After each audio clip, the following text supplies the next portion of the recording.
Tomou um sustinho no fim, né? 2 bolas ali, uma no travessão, uma na trave. Mas, ó, o Abel colocou Alan pra jogar, né? Deixou o Rios ficou no banco, o Veiga entrou depois. O Estevão, mais uma vez, foi muito bem. Atrás jogou com o Giai. Não jogou, tá? Não jogou com o Murilo desde o começo. O Murilo entrou depois. E não é o 100% Palmeiras, não é o time completo titular. E mesmo assim, traz um 2-0, hein, PDB?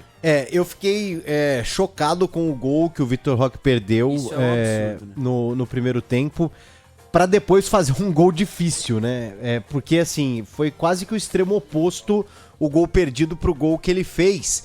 E aí, vi muita gente criticando o Vitor Roque, mesmo depois do gol marcado, no sentido de o gol que ele perdeu no primeiro tempo seria o gol que daria tranquilidade ao Palmeiras, que só veio na reta final depois de um certo sufoco.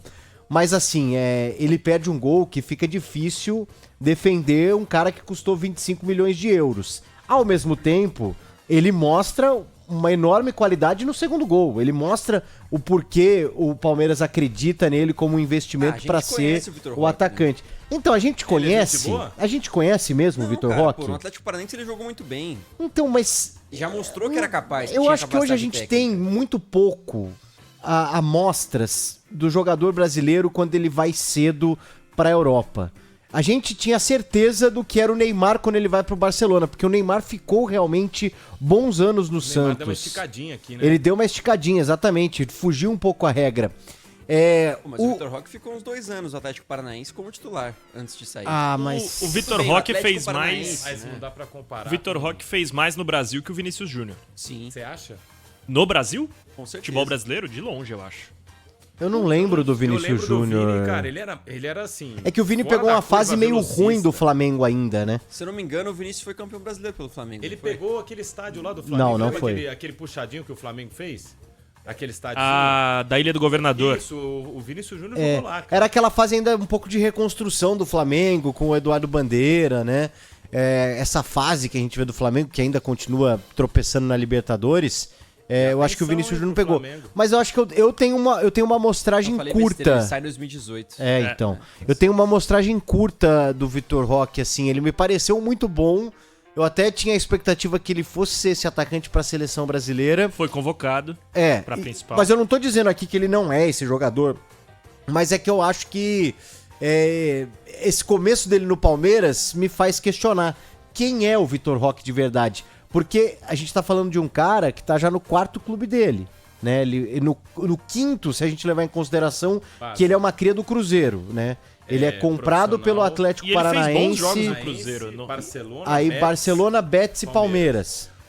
É um jogador jovem ainda, mas eu esperava mais desse começo do Vitor Roque, confesso. Ontem, o gol que ele perdeu... A jogada toda, ela é inacreditável, porque... Sabe aquele treino? É que ontem não dava pra falar na transmissão que ia viajar legal, hoje dá. Sabe você que narrou ontem? Sabe quando você tinha o fifão lá e você podia pegar a bola no meio de campo e ir rabiscando e fazer o que você quisesse? Pô, parecia isso, cara. Porque o zagueiro, ele perde a bola no meio de campo e ele já fica de cócoras. Sim. Ele já começa a bater no chão. Enfim, acabou o mundo pra ele. Fica ele e o Estevão. Na hora que ele pede o gol, o Estevão olha pra ele e faz assim, ó, aquele meme do... Como é que é o nome daquele carinha ali? Sabe aquele que faz um... Sei, o pessoal do rádio tá com certeza interpretando. Que faz assim. É o nome dele. Pá. Sabe? O que é isso? Eu vou deixar o silêncio agora pra revidar. Não é o John Travolta não, mas pode ser. É um cara que tava na Fórmula 1, meu. Mas enfim, eu já vou... Felipe Massa. Essa que eu não... Isso é melhor que a piada. Eu perdi... Lembrei, Nelson Fittipaldi. Fala. Não, eu perdi a referência. Fica tranquilo, já vou lembrar. Vou falar em off aqui com o Bruno. Mas o Estevão, ele ficou tipo... Mano, o que esse cara tá fazendo? Ou ele podia tocar pro Estevão e abrir pra receber. Aquele era um lance pra humilhar, né? Um lance pra você ficar tabelando, passar pelo goleiro e fazer de bunda, sabe? Não era lance pra você chutar em cima do goleiro. É lance pra humilhar. Lance pra humilhar. Eu acho que a gente, na crítica ao Vitor Roque, a gente esquece do quão realmente novo ele é. Vou pegar como exemplo o Lucas Ferreira do São Paulo. Lucas Ferreira é de 2006. O Vitor Roque é de 2005. Sim. Eles têm 1 ano de diferença. Verdade. E a cobrança no Vitor Roque, ela só é tão alta porque em algum momento ele mostrou que ele era muito promissor. que ele jogou essa bola no Atlético Paranaense. Não se adaptou no Barcelona, pegou um Barcelona diferente do atual.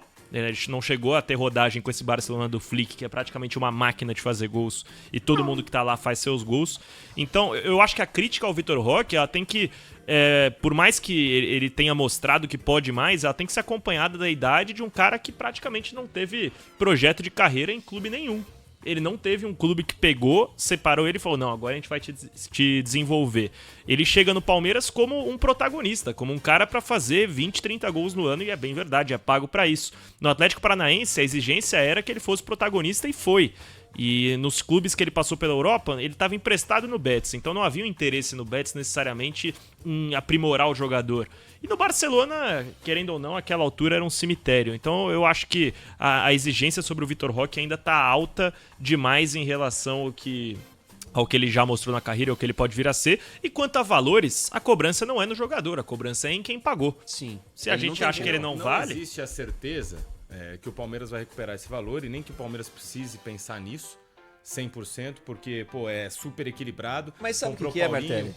O Palmeiras talvez seja o único clube em que o Vitor Roque consegue trabalhar sem ser pressionado pelo valor, justamente por essa situação. Então ele é um cara que, como outros jogadores que o Palmeiras comprou, vai ter o tempo pra maturar, se Só que no adaptar. Corinthians os caras tinham... Então, os caras já estavam, sabe, pedindo pra ele vir pro banco de reservas, aquela cobrança, como a gente viu com o Yuri Alberto, que também era muito jovem, O perdia próprio gols. Neymar não foi tão abriu caro. premissa. O Neymar abriu premissa pra ser criticado também, xingado pelo valor da diretoria. E olha que é o Neymar. Mas o caso do Vitor Roque é diferente justamente porque já tem uma cultura de aguardar o jogador vingar no Palmeiras. O Veiga demorou muito, foi até emprestado e hoje é um grande exemplo. Tem outros também na história desse Verdão vitorioso. E o Roque pode ser mais um, que vai levar um tempinho, mas já tá se adaptando aí, fez um gol, conseguiu se firmar. Talvez pela necessidade do Palmeiras de ter um centroavante, algo que já é cobrado há muito tempo pela torcida. E você tem um nome forte, como era do Vitor Roque no momento, e que demora um pouquinho pra vingar. São 14 jogos e 2 gols até aqui. Não são números assim... São ruins, mas que a gente sabe que é um jogador de 20 anos de idade que Ele ainda é bom pode jogador. melhorar. Bom E tem Eu uma acho que sombra ele vai também. arrebentar no Palmeiras mesmo, assim. É Sim. que o início dele, eu esperava uma coisa mais avassaladora, mas normal também, absolutamente normal. Agora,